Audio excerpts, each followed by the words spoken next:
जय हिंद। आप जुड़ चुके हैं ट्रिक्स ऑनलाइन क्लासेस के यूट्यूब चैनल पर। इससे पहले हम लोग अध्याय 1 पढ़ चुके हैं जिसका नाम था रासायनिक अभिक्रियाएं एवं समीकरण। वो पूरी तरह से कंप्लीट हो गया है, यूट्यूब पे डाल दिया गया है। अगर अभी तक आपने नहीं देखा है जाइए उस वीडियो को देखिए। आज जो हम पढ़ने वाले हैं केमिस्ट्री अध्याय 2 जिसका नाम है अम्ल क्षारक एवं लवण।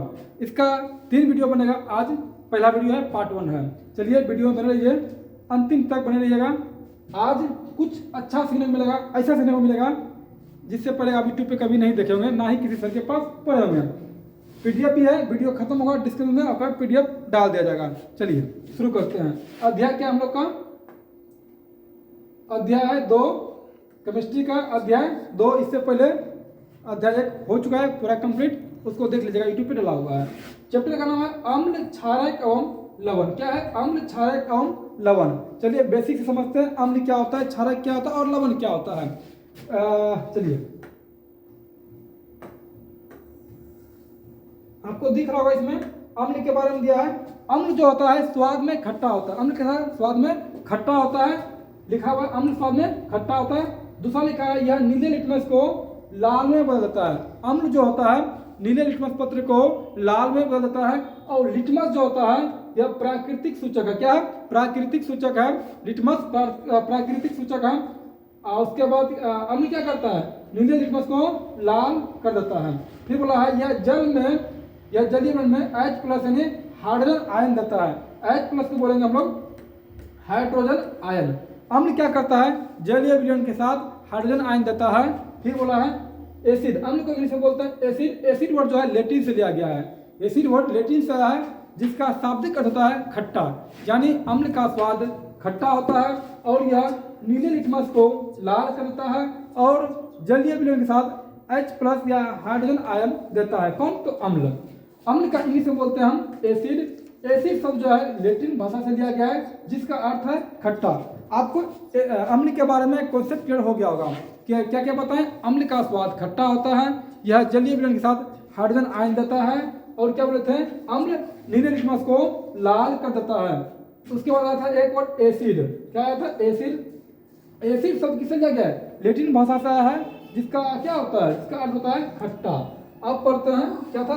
परवल अम्ल। क्या लिखा है? परवल अम्ल। इसके बारे में समझते हैं। वैसा अम्ल, वैसा अम्ल जो जलीय विलयन में पूर्णतः आयनित होता है। परवल अम्ल क्या बोलेंगे? वैसा अम्ल जो जलीय विलयन में पूर्णतः आयनित होता है एवं अत्यधिक मात्रा में हाइड्रोजन आयन देता है, उससे बोलते हैं परवल अम्ल। क्या बोलते हैं? परवल अम्ल। क्या बोलते हैं? परिभाषा सुनिए फिर से। वैसा अम्ल जो जलीय विलयन में पूर्णतः आयनित होता है एवं अत्यधिक मात्रा में H+ या हाइड्रोजन आयन को देते हैं, उसे बोलते हैं परवल अम्ल। जिसे बोला है HCl हाइड्रोक्लोरिक अम्ल, H2SO4 सल्फ्यूरिक अम्ल। इसी तरह एग्जाम्पल दिया हुआ परवल अम्ल का। फिर आता है एक दुर्बल अम्ल। दुर्बल अम्ल जो होता है परवल अम्ल का ठीक उल्टा होता है। इसमें क्या बोलते हैं? अत्यधिक मात्रा में H+ होता है। क्या होता है? अत्यधिक मात्रा में H+ होता है, जबकि दुर्बल अम्ल कम मात्रा में देता है। क्या होता है? Hydrogen ion. परवल अम्ल क्या था? चलिए समझते हैं। परवल अम्ल पूर्ण रूप से जल में क्या था? आयनित होता है। जल में पूर्णतः आयनित, जल में पूर्णतः आयनित एवं अत्यधिक मात्रा में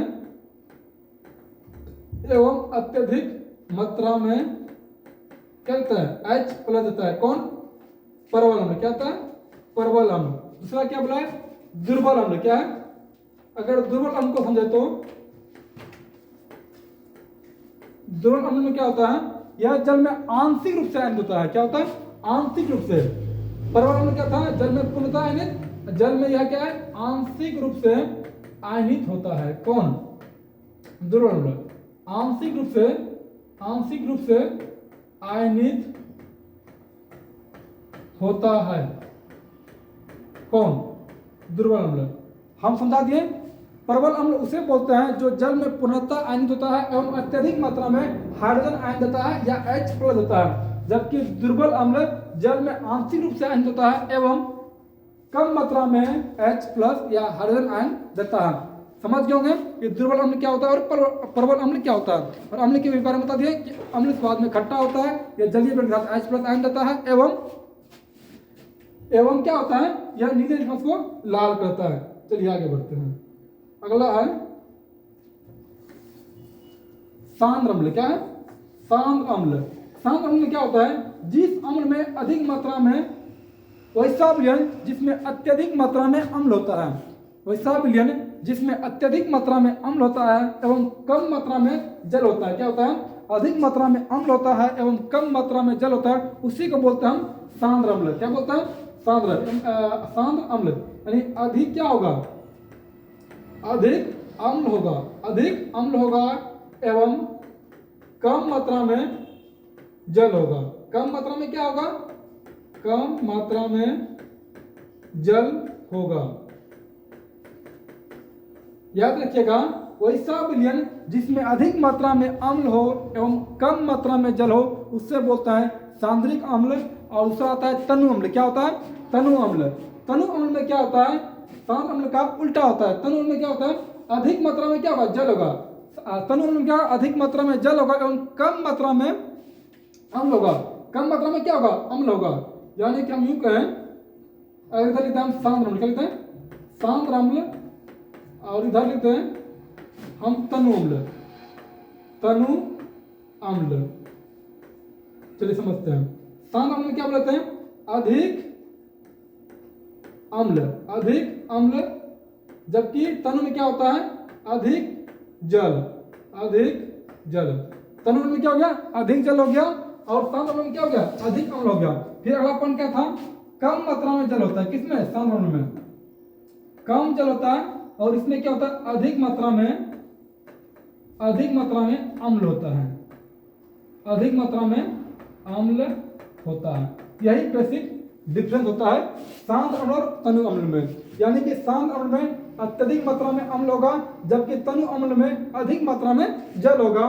फिर आता है सांद्र अम्ल में कम मात्रा में जल होगा, जबकि तनु अम्ल में अधिक मात्रा में अम्ल होगा।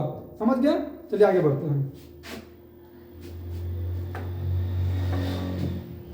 अब आते हैं क्षारक में। कहाँ आते हैं?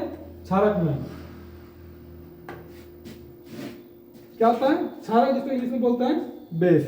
अम्ल आप समझ गए, अम्ल का स्वाद खट्टा होता है, जबकि क्षारक का स्वाद कैसा होता है, कड़वा होता है। क्षारक का स्वाद कैसा होता है, कड़वा। और अम्ल का स्वाद खट्टा होता है, क्षारक का स्वाद कड़वा होता है। क्षारक में बोला है ये स्वाद में कड़वा होता है और यह लाल लिटमस को नीला करता है। चलिए समझते हैं अंतर अम्ल और क्षारक के बीच। अगर एग्जाम में आ जाए अम्ल और क्षारक में क्या अंतर है, समझते हैं। अम्ल स्वाद में कैसा होता है, स्वाद का खट्टा होता है। स्वाद कैसा होता है, खट्टा। जबकि क्षारक का स्वाद कैसा होता है, स्वाद इसका कड़वा होता है। पलांतर, स्वाद कैसा होता है, कड़वा होता है। अम्ल में क्या होता है, स्वाद खट्टा होता है, जबकि क्षारक में स्वाद कड़वा होता है। और अम्ल क्या करता है, नीला लिटमस को लाल करता है। नीला लिटमस को लाल करता है। नीला लिटमस को कैसा करता है, लाल लाल करता है। कौन? अम्ल। अम्ल होता है नीले लिटमस पत्र को लाल करता है, जबकि क्षारक लाल लिटमस पत्र को नीला करता है। लाल लिटमस को नीला करता है, अपोजिट है दोनों में, नीला करता है। ये बेसिक अंतर होता है अम्ल और क्षारक के बीच। पहला था कि अम्ल का स्वाद खट्टा होता है, क्षारक का स्वाद कड़वा होता है। फिर क्या बोले, अम्ल होता है नीला लिटमस पत्र को लाल कर देता है, जबकि क्षारक लाल लिटमस को नीला करता है। समझ जाओगे। चलिए आगे बढ़ते हैं। फिर क्या बोला, एक जलीय विलयन में OH यानी हाइड्रोक्साइड आयन देता है। कौन? क्षारक। क्षारक होता है जल में जलीय विलयन के साथ OH माइनस या हाइड्रोक्साइड आयन देते हैं, जबकि अम्ल जो था हाइड्रोजन आयन दे रहा था जलीय विलयन में। एक अंतर और था, अम्ल क्या था, अम्ल H प्लस दे रहा था यानी हाइड्रोजन आयन दे रहा था, जबकि क्षारक क्या कर रहा है, OH माइनस दे रहा है यानी हाइड्रोक्साइड आयन दे रहा है। OH माइनस को बोलेंगे हाइड्रोक्साइड आयन दे रहा है। चलिए आगे बढ़ते हैं। फिर आता है इसी में परवल क्षारक। क्या आता है, परवल क्षारक। परवल क्षारक में भी वही होता है, वैसा क्षारक जो जलीय विलयन के साथ, वैसा क्षारक जो जलीय विलयन के साथ अत्यधिक मात्रा में हाइड्रोक्साइड आयन देता है एवं पूर्ण रूप से आयन देता है। क्या होता है, पूर्ण रूप से आयन देता है। परवल क्षारक में क्या बोले थे हम, इसका परिभाषा, परवल क्षारक वैसा क्षारक है जो पूर्णतः आयनित होता है, किसमें, जलीय लवण में पूर्णतः आयनित होता है, पूर्णतः आयनित होता है एवं अधिक मात्रा में क्या करता है, हाइड्रोक्साइड आयन देता है, या क्या बोले OH माइनस देता है। कौन, परवल क्षारक। फिर आता है दुर्बल क्षारक। दुर्बल क्षारक क्या होता है, इसका अपोजिट होता है, यानी कि आंशिक रूप से आयनित होता है। क्या होता है, जलीय लवण में आंशिक रूप से आयनित होता है एवं कम मात्रा में OH माइनस या हाइड्रोक्साइड आयन देता है। चलिए आगे बढ़ते हैं। फिर क्या बोला है, क्षार।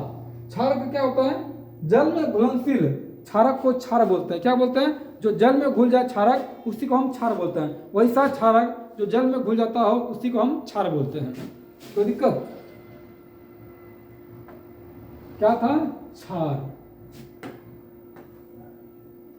हाँ, क्षार पढ़ लेते हैं। जल में घुलनशील क्षारक को क्या बोलते हैं, क्षार बोलते हैं। जैसे NaOH, KOH, sodium hydroxide, potassium hydroxide, magnesium hydroxide. कोई दिक्कत। फिर आता है लवण। लवण का मतलब होता है साल्ट, NaCl यानी सोडियम क्लोराइड को भी बोलते हैं लवण। लवण जो होता है अम्ल एवं क्षारक की परस्पर अभिक्रिया से प्राप्त होती है। अगर कल के एग्जाम में आ जाए लवण की प्राप्ति कैसे होती है, तो लिखना है अम्ल एवं क्षारक के बीच परस्पर अभिक्रिया जो होती है, उसी समय लवण की प्राप्ति होती है। लवण की प्राप्ति कैसे होती है, अम्ल एवं क्षारक के बीच परस्पर अभिक्रिया से। चलिए, आप अम्ल क्षारक एवं लवण को समझ चुके हैं, यानी जो अध्याय का नाम था अम्ल क्षारक एवं लवण, उसके बारे में आप बेसिक चीजें समझ गए हैं। अगला पॉइंट आता है सूचक क्या होता है, इंडिकेटर क्या होता है। क्या होता है, अगला जो दिया है टॉपिक, सूचक। इसी इंग्लिश में बोलते हैं इंडिकेटर्स। सूचक क्या होता है, या इंग्लिश में बोलेंगे इंडिकेटर्स क्या होता है। सूचक किसी दिए गए विलयन में अम्ल या क्षारक की उपस्थिति को दर्शाता है। यूं कहें, सूचक का काम होता है कि किसी भी सॉल्यूशन में या किसी भी विलयन में अम्ल है या क्षारक है, उसी की उपस्थिति को दर्शाना या बताना, उसका किसका काम है, सूचक का काम होता है। या ऐसे हम मान लेते हैं कि ये कोई टब है, इसमें अम्लीय विलयन है कि क्षारीय विलयन है, ये बताने का काम कौन करेगा, सूचक करेगा। क्या करेगा, सूचक। यानी सूचक का ही काम है किसी विलयन से ज्ञात करना कि यह विलयन अम्लीय है या क्षारीय है। चलिए, क्या बोला है, सूचक किसी दिए गए विलयन में अम्ल या क्षारक की उपस्थिति को दर्शाता है कि किसी विलयन में अम्ल है या क्षार है। फिर लिखा है इनका रंग या गंध अम्ल या क्षारक माध्यम में बदल जाता है। सूचक का जो रंग होता है या गंध होता है, अम्ल और क्षारक के अनुसार अपने आप चेंज होता है। अगर अम्लीय होगा तो उसका अलग चेंज होगा, और क्षारीय होगा तो उसका अलग चेंज होगा। चलिए आगे पढ़ते हैं कि क्या क्या लिखा है।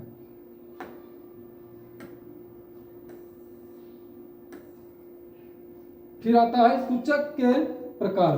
सूचक बता ही दिए, सूचक जो होता है किसी विलयन में अम्ल एवं क्षारक के बारे में बताता है या उपस्थिति को दर्शाता है। अब आता है सूचक के प्रकार। How many types of indicators, यानी सूचक कितने प्रकार के होते हैं। तो इसका जवाब होगा सर, सूचक 3 तरह का होता है। एक है प्राकृतिक सूचक, दूसरा होता है कृत्रिम, इसी को बोलते हैं संश्लेषित सूचक। पहला क्या बोले, प्राकृतिक सूचक, दूसरा होता है कृत्रिम या संश्लेषित सूचक, तीसरा होता है गंध सूचक। क्या होता है, गंध सूचक। प्राकृतिक सूचक क्या होता है, ये पौधे से पाए जाते हैं। अगर कल के दिन कोई पूछ ले कि प्राकृतिक सूचक की प्राप्ति हमें कहाँ से होती है, तो इसका आंसर होगा पौधों से। पौधों से प्राप्त होने वाली सूचक को हम प्राकृतिक सूचक कहते हैं। फिर दूसरा आता है कृत्रिम सूचक। यह क्या होता है, रासायनिक होता है, या यूं कहें कि कृत्रिम सूचक को हम फैक्ट्री में या कंपनी में उत्पादन करते हैं अपने अनुसार जांच करने के लिए कि किसी विलयन में अम्ल है या क्षार होता है। क्या बोले, कृत्रिम सूचक, इसी बोलता है हिंदी में संश्लेषित सूचक। क्या होता है, कृत्रिम सूचक को ही बोला जाता है संश्लेषित सूचक, जो क्या होता है, रासायनिक पदार्थ होता है या फैक्ट्री या कंपनी में इसका उत्पादन क्या होता है। एक नाम दिया है मेथिल ऑरेंज। क्या है, मेथिल ऑरेंज क्या है, तो यह कृत्रिम सूचक है। क्या है, कृत्रिम सूचक। कौन, मेथिल ऑरेंज। अगर पूछ दे कोई लिटमस, क्या लिटमस क्या है, यह प्राकृतिक सूचक है जो हमें पौधों से प्राप्त होता है। फिर आता है लाल पत्ता गोभी। लाल पत्ता गोभी भी प्राकृतिक सूचक है। क्या है, प्राकृतिक सूचक है। फिर बोला हाइड्रेंजिया पौधे के फूल। हाइड्रेंजिया पौधे के फूल भी प्राकृतिक सूचक है, या हमें पेड़ पौधे से प्राप्त होती है। कल के दिन एग्जाम में आ जाए ऑब्जेक्टिव में हाइड्रेंजिया पौधे का फूल कैसा सूचक है? तो बोलना है प्राकृतिक सूचक है। फिर आ गया जैसे हल्दी, क्या एग्जाम में बहुत बार आता है, हल्दी कैसा सूचक है? तो इसका आंसर होगा प्राकृतिक सूचक है। फिर आता है फिनाल्फथैलीन जो है कृत्रिम सूचक है। क्या है? कृत्रिम सूचक है। फिर आइए गंध सूचक में, क्या आता है? गंध सूचक। इन पदार्थों की गंध अम्ल या क्षारक माध्यम में बदल जाती है। गंध सूचक में क्या बोल रहे हैं? किसी पीलियन में डालने के बाद इनका क्या होता है? या तो गंध बदलता है या तो इसका रंग बदलता है। जैसे प्याज का गंध बदल जाता है, उसी को बोलते हैं हम गंधीय सूचक। या फिर लौंग का तेल कैसा है? गंधीय सूचक है। चलिए आगे क्या दिया है? सूचक के बारे में दिया है और अम्ल के साथ अभिक्रिया करने पर और क्षारक के साथ अभिक्रिया करने पर क्या प्रतिक्रिया करता है उसके बारे में दिया हुआ है। जैसे क्या बोला है? रंग या गंध किसके साथ? अम्ल के साथ अभिक्रिया करने पर। अम्ल के साथ सूचक अभिक्रिया करता है तो उसमें क्या परिवर्तन होता है। फिर इधर दिया है क्षार के साथ अभिक्रिया करने पर उसके रंग और गंध में क्या परिवर्तन होता है। अगर मान लेते हैं कि लिटमस, क्या अगर लिटमस अम्ल के साथ अभिक्रिया करता है तो उसका रंग लाल हो जाता है। लिटमस का अम्ल के साथ अभिक्रिया करने पर कैसा होता है? उसका रंग लाल होता है। अगर यही लिटमस क्षार के साथ अभिक्रिया करने पर उसका रंग नीला होता है। कैसा होता है? नीला होता है। कल के एग्जाम में आ जाए, अम्ल अगर लिटमस के साथ अभिक्रिया कर ले तो उसका रंग कैसा होता है? तो इसका रंग होता है लाल। कैसा होता है? लाल। कैसा होता है? लाल। अगर यह लिटमस जो होता है क्षार के साथ अभिक्रिया कर ले तो क्या होता है? इसका रंग नीला होता है। कैसा होता है? नीला होता है। और लिटमस क्या है? प्राकृतिक सूचक है। लिटमस कैसा है? प्राकृतिक सूचक है। फिर आता है लाल पत्ता गोभी का रस। लाल पत्ता गोभी का रस भी क्या है? प्राकृतिक सूचक है और यह अम्ल के साथ अभिक्रिया करके लाल रंग बनाता है। कैसा बनाता है? लाल रंग बनाता है। लाल पत्ता गोभी अम्ल के साथ अभिक्रिया करके लाल रंग बनाता है, जबकि लाल पत्ता गोभी का रस क्षारक के साथ अभिक्रिया करके हरा रंग बनाता है। अगर एग्जाम में आ जाए लाल पत्ता गोभी का रंग क्षारक के साथ अभिक्रिया करके कैसा बनाता है तो बोलना है हरा रंग बनाता है। कैसा? हरा रंग बनाता है। फिर तीसरा दिया है हल्दी। हल्दी जो है अम्ल के साथ अभिक्रिया जब करता है इसमें कोई भी बदलाव नहीं होता है, नॉन चेंजेबल रहता है। हल्दी जो है अम्ल के साथ अभिक्रिया करने पर कोई बदलाव इसमें नहीं होता है, जबकि यही हल्दी अगर क्षारक के साथ अभिक्रिया कर ले तो उसका रंग लाल हो जाता है। हल्दी क्या बोले? और एग्जाम में हल्दी कैसा सूचक है? तो हल्दी प्राकृतिक सूचक है। हल्दी अम्ल के साथ अभिक्रिया करके कोई भी चेंज नहीं करता है या इसमें कोई बदलाव नहीं होता है। यही हल्दी अगर क्षारक के साथ या क्षार के साथ अभिक्रिया कर ले तो लाल रंग की प्राप्ति होती है। फिर अगला है हाइड्रेंजिया के फूल का रस। हाइड्रेंजिया के फूल का रस पूछ दे कैसा सूचक है? एग्जाम में अगर आ जाए हाइड्रेंजिया का फूल का रस कैसा सूचक है तो इसका आंसर होगा प्राकृतिक सूचक। और यह अम्ल के साथ अभिक्रिया करके क्या करता है तो नीला रंग देता है हमें। कैसा रंग? नीला रंग। हाइड्रेंजिया फूल के रस को अगर हम अम्ल के साथ मिला दें तो हमें नीला रंग की प्राप्ति होगी, और ये अगर क्षार के साथ मिला दे तो हमें गुलाबी रंग की प्राप्ति होगी। और यह क्या है? प्राकृतिक सूचक है। कौन? हाइड्रेंजिया के फूल के रस। फिर आता है फिनाल्फथैलीन। क्या आता है? फिनाल्फथैलीन जो क्या है? कृत्रिम सूचक है। क्या है? कृत्रिम सूचक है। अगर इनको अम्ल के साथ अभिक्रिया करेंगे तो रंगहीन होगा या कोई भी रंग की प्राप्ति हमें नहीं होगी। कोई भी रंग की प्राप्ति नहीं होगी, और या यूं कहें तो हम यह रंगीन हो जाएगा। फिर अगला है फिनाल्फथैलीन अगर क्षार के साथ अभिक्रिया करे तो गुलाबी रंग देता है। फिनाल्फथैलीन क्षार के साथ अभिक्रिया करके गुलाबी रंग देता है। अगर एग्जाम में ऐसे आ जाए फिनाल्फथैलीन की अभिक्रिया अगर क्षार के साथ करा जाए तो कौन से रंग की प्राप्ति होगी तो इसका उत्तर होगा गुलाबी रंग। फिर आता है मेथिल ऑरेंज। क्या है? Methyl orange. एग्जाम में अगर पूछ दे मेथिल ऑरेंज कैसा सूचक है तो बोल रहा है कृत्रिम या संश्लेषित सूचक है, और यह अम्ल के साथ लाल रंग देता है और क्षारक के साथ पीला रंग देता है। कैसा? पीला रंग देता है। चलिए फिर अगला बोला है प्याज का रस। क्या बोला है? प्याज का रस कैसा सूचक है? अगर ऑब्जेक्टिव में आ जाए प्याज का रस कैसा सूचक है तो बोलना है यह गंधीय सूचक है। कैसा? गंधीय सूचक है, और यह अम्ल के साथ तीक्ष्ण गंध देता है, बहुत अधिक गंध देता है। किसके साथ? अम्ल के साथ। अगर ये क्षार के साथ देंगे तो कोई गंध नहीं होगा। प्याज का रस अगर क्षार के साथ मिला दे अभिक्रिया करा दे तो कोई भी गंध की प्राप्ति हमें नहीं होगी। कोई भी गंध की प्राप्ति नहीं होगी। अगर हमें फिर अगला आता है क्वेश्चन वेनिला। क्या? वेनिला कैसा सूचक है तो बोलेंगे यह गंधीय सूचक है। कौन? वेनिला। वनीला गंध सूचक है और यह अम्ल के साथ अभिक्रिया करता है तो एकदम समान रहता है, कोई भी गंध चेंज नहीं होता है। जैसा वनीला गंध होता है वैसा ही गंध जस के जस रहता है, कोई भी चेंज नहीं होता है। किसमें? वनीला का अभिक्रिया अगर हम अम्ल के साथ कराते हैं तो गंध में कोई बदलाव नहीं होता है, समान गंध ही रहता है। अगर वही बोलते हैं कि हम क्षारक के साथ अभिक्रिया करते हैं तो कोई भी गंध की प्राप्ति हमें नहीं होती है, कोई भी गंध नहीं रहता, वनीला का भी गंध खत्म हो जाता है अगर क्षारक के साथ अभिक्रिया करा दे तो। फिर आता है लौंग का तेल। लौंग का तेल कैसा सूचक है? तो यह गंधीय सूचक है।